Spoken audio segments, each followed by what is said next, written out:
Hello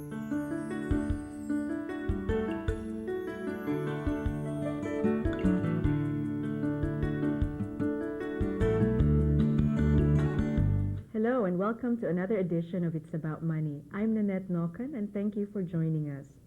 We bring you a program with a number of wonderful guests talking about different, money topics. Today our topic is on stock selection. With the crazy stock market that we've had, it's an interesting topic to hear about. Our guest is an expert on this topic and his name is Bentley Hutchings. He's a vice president at McDonald Investment at Corporate Woods here in Rochester, New York. Welcome, Bentley. Good. Thank you for having me. Oh, it's a pleasure. A lot of people have gotten into the craze of buying individual stocks, wanting to get the best pick and trying to outperform the managers and so on. How should an investor select their own stocks? Well, if you could answer that question, you'd have the $64,000 answer, I think. But stock selection starts with a philosophy. There's so many different ways to pick stocks. Some do it just by looking at the charts. Some look at profitability and earnings. And we could talk for hours just on how to go about picking stocks. Peter Lynch, a wonderful money manager of the Magellan Fund, used to suggest that you pick stocks of companies that you know in industries that you know, companies you're familiar with. So if you worked at Eastman Kodak Company, maybe you were familiar with how the photography business works. So you'd look at Fuji Films and you look at all the other competitors and pick your stocks based on who you think is going to do well within that industry. Some basics that in selecting stocks are pick companies that have potential for growth. That's the obvious one. And don't overpay for them. As we've seen in the last couple of years, I mean, too many people are buying last year's hot stock. And when you buy last year's hot companies, that means you're buying them high. And usually you're overpaying for a company and you're setting yourself up for disaster. The challenge in buying stocks is buying good quality companies, paying a good reasonable price for them, and know when you want to get out if you have an exit strategy, or you can hold them for long term if you think it's a good company that you want to hold long term. So try to get to know the industry and try to know the industries. When I say come up with a philosophy, the challenge is what kind of a trader do you want to be? What type of investor do you want to be? Day trading was a fad. You know, as soon as the internet trading became on the scene, investors were just flocking into the day trading scene. They were thinking anybody can do this, and in a rising market, it was very easy to make money. Sure. But as soon as the market went flat or started to see declines, or people were overpaying for stocks, people were losing tons and tons of money, and that's no fun to lose hard-earned money, especially because that means you have to make it up again. Sure. And that's the challenge of day trading or quick trading, is you have to make the decision right too many times. Where a good buy and hold philosophy or good buying quality companies, you're not so challenged in trying to get out of something that's not working, get into something else that's working, get out of that and into something else. The decision is much easier. Buy a good quality company and hang on. As we've seen the fluctuations, Microsoft is a perfect example. The fluctuations that Microsoft has seen over the years. It's a good company with a good product and an industry leader and all the right things. And just because a stock drops 50% or so does not mean that you have to get out, as long as all the business fundamentals are intact. Now, a day trader is trying to take advantage of small movements in the price of those stocks. Where a company, again, like Microsoft, is hang on to it and don't overpay for them. I'm sorry, I'm rambling on here. Oh, it's all right. It's great. It's wonderful. I mean, I think you're right. Day trading has become a fad, and a lot of people think it's so easy to make money in day trading. You know, the first thing that you said, I think that was really good, is develop a philosophy. You know, you should allocate probably a certain amount of money that you want to start out with. Well, sure. Most of my clients that I work with, if they want to buy individual securities, we allocate a certain percentage. We set aside what I call the serious money first.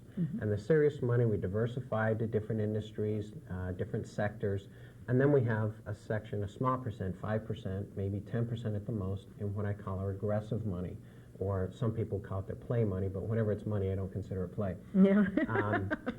But that's the money where you can try to find stocks that you think are the next industry leaders, and you can try to pick up Corning Glass at $25 a share before it splits 3 times. I mean, that's when you're looking for the more aggressive moves. I see. Okay. So have some sort of philosophy, but don't play with the entire portfolio, because that is really, money is meant for your financial goals and objectives, not Very to, much so. Well, I can educate the kids today, but not tomorrow, that kind of thing. And having, and you know this as well, and you've probably mentioned this before in other programs, that the personal goals, your financial goals, is more important than the individual selections of stocks. If you're looking to save money for a second home that's maybe a year or 2 years from now, you shouldn't be investing in anything risky or aggressive. You want to be more conservative because you need that money there a year or two from now. Or something, if your objective is 30 years from now for retirement, if you're a younger person, then you can afford to be a little bit more aggressive. And not only that, you have an opportunities to let your money grow for 30 years. And as you know, it's time in the market, not timing the market, that is important. Right, time in the market, not timing the market. Very good. That's great. That's great. And actually, a lot of times you're right, stock selection doesn't really contribute a heck of a lot to performance, success of a portfolio performance. I mean, it contributes somewhat, but it's not the number one contributor or factor to a successful portfolio. It's more allocation and just creating a balance. Very much so. It's interesting because I hear too many times people want to get rich. They want to find the one stock that's going to make me wealthy. And that's not how money works. That's not how investing works. If you talk to the professional money managers and listen to what they have to say, they're always looking at 12%, 11%, 10% growth on a portfolio. And if they exceed that, they've outdone themselves. So generally, they're just looking. They know that if they select roughly 20 stocks in a portfolio, they know they're going to have 1 or 2 out of the 20 that do exceptionally well. They're going to have 1 or 2 in the portfolio that do exceptionally poorly, and the rest of them are going to just kind of gravitate with the market.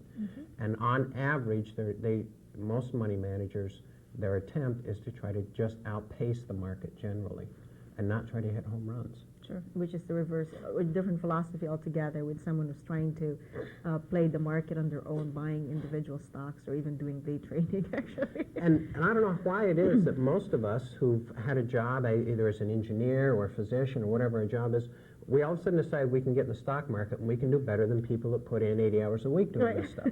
Are we all of a sudden smarter than these people who have the MBA degrees and study this for a living? And what makes us be any better experts? So a lot of times, most of my clients, I finally convince them, say, let's turn it over to a professional, let them manage it. But there's still some excitement. It's still kind of fun to pick individual stocks and to say, like when Krispy Kreme had its IPO, it was kind of fun. My wife was familiar with them, and so that was a stock that we added to our portfolio, was Krispy Kreme, and it's done quite well for us. Just because now every time she can go into Krispy Kreme, it says, I own part of this. So yeah, right? Well, plus it's kind of nice for cocktail parties, to say, well, I bought Xerox at this price. Somebody else paid a heck of a lot for it, but I bought it at $5 a share, and now I'm doing great. But, it's, I think, just the excitement and conversation. Very much so. And you're right. It is a cocktail party topic because if you hit a home run, you look smart. Sure. Okay. That's right. And I don't know how many times somebody's telling me about the home runs, and I know because I manage their portfolio how many losers they've had in their portfolio. But they'll never talk about that. Never mention that. Not at all. Right. And actually, it's amazing when other people talk about stories. They'll say, "Oh yeah, this guy really, he watches what's happening in Japan and then makes a move in the U.S. stock." Really, it's not an exact science here. It's amazing. It's a good point, and I'm glad you mentioned that. Stock selection is not an exact science. It's not like engineers that can go out and design something and have it be successful every time. You build models to help you try to design and try to pick the right stocks, and also when's a good time and exit strategy for these stocks. But then companies are going to do whatever they're going to do, and they cannot control the overall economy. They cannot control competition. There's so many things that are out of their control.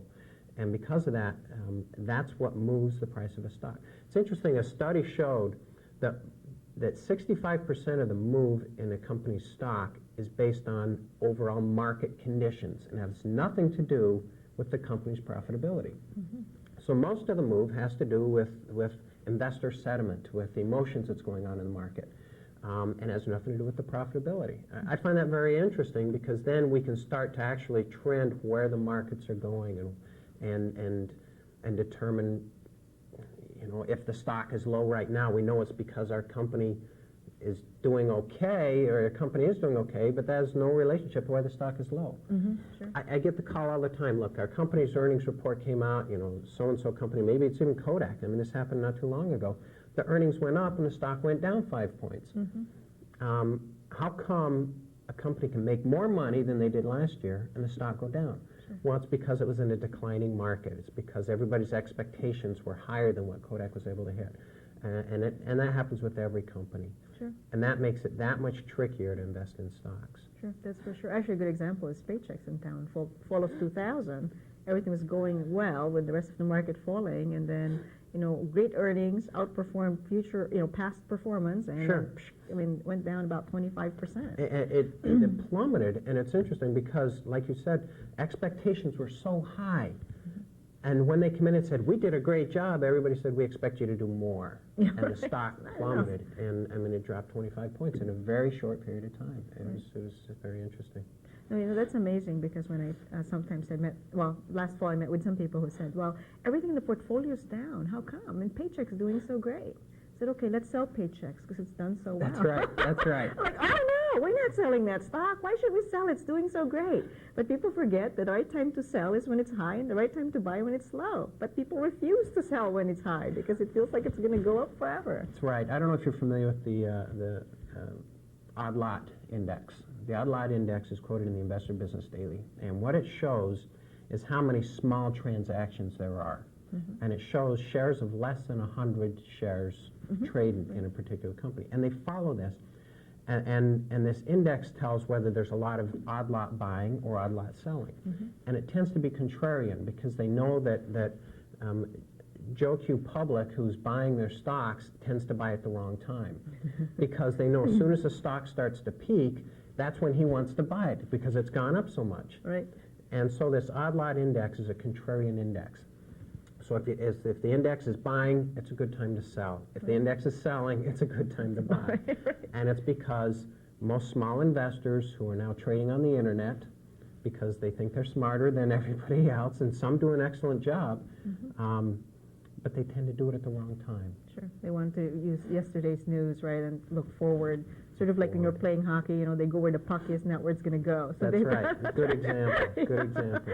No, if someone was really insistent on choosing stocks or buying stocks, what kind of tools out there can they access? What kind of analysis is available? Good question. It's interesting. On the internet, investing in finance is the number 2 most heavily used topic on the internet. And it's because, there's so much information available, and most websites, so whether it be Payne Weber's website or Prudential or just even the Motley Fool or any of these general financial, smartmoney.com is one of my favorites. There's just so much information available out there. But again, it comes back to what's your philosophy. If you're going to trade or buy stocks based on the charts, the technicals, then you need to get resources that give you good charting and daily money flows and all these types of issues that help you buy based on that information. If you're looking to buy good quality companies within a specific industry, I still think the internet is probably the number 1 resource. If you work with a financial advisor or a broker, there's so much information available to them that's not available to the rest of the public. The research reports. And read research reports with a grain of salt. I don't care if an analyst comes out and says, buy this strong buy, we really like this stock. Don't go on their word, because their company sometimes has an incentive to make that stock sound better than it really is. Sure. That's not in every case, but there are some cases that happens. So get the research reports and use the information in the research reports to help you make a decision. Now, financial investing is still our responsibility as individuals. Sure. We should take that and be involved in the investment decision process. So in terms of information, get the research reports. There's many reports available at the library, and many of it's online on the internet. And financial advisors and stockbrokers, if you have them, please use them because they're an excellent resource for information and materials.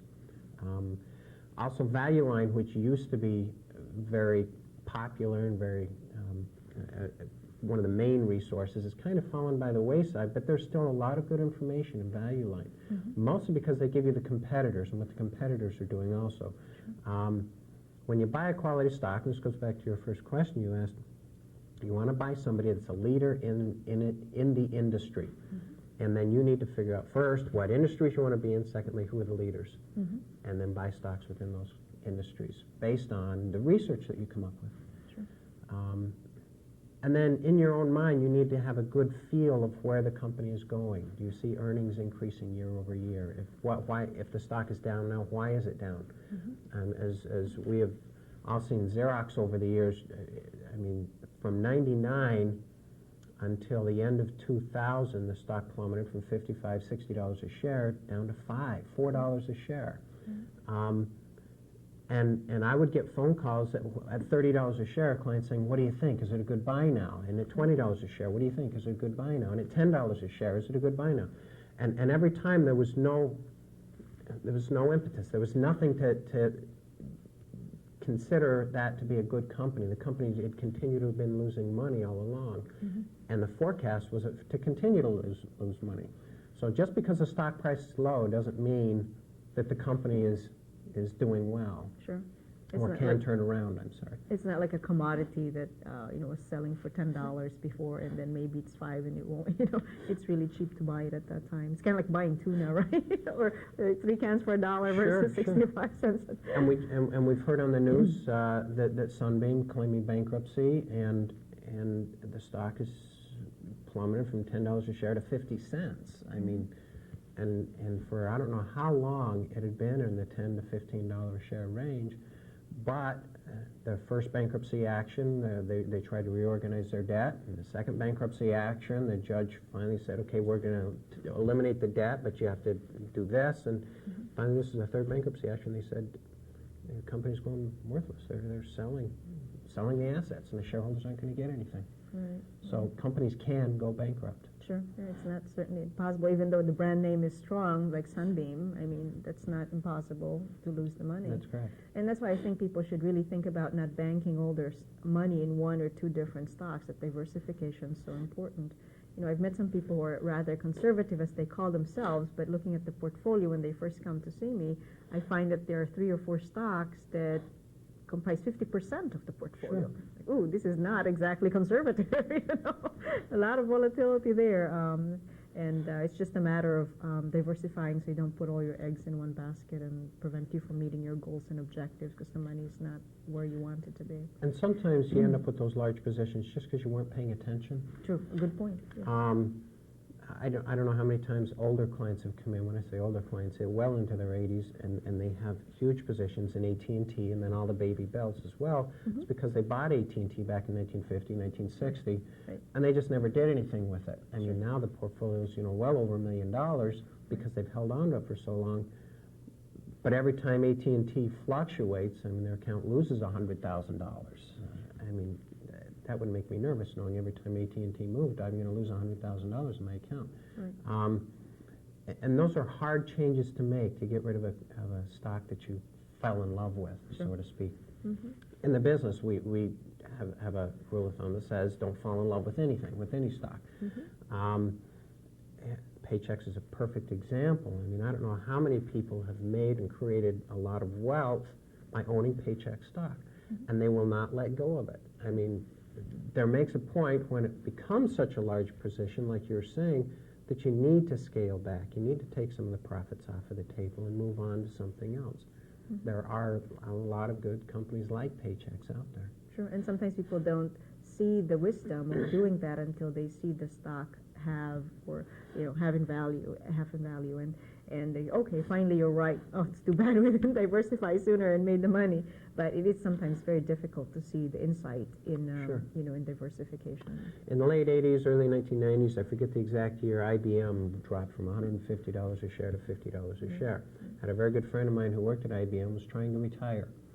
And when the stock dropped so dramatically, he just could not afford to retire. Then, because IBM was having financial troubles, they started laying people off. Now, obviously, if he had been more diversified in his retirement plan, not on so much IBM, he'd feel a lot better about his financial position. But when they did lay him off, he had the double whammy. Now he didn't have a job because IBM wasn't doing well, and his portfolio was in the pits because IBM wasn't doing well. So he was overly invested in his company.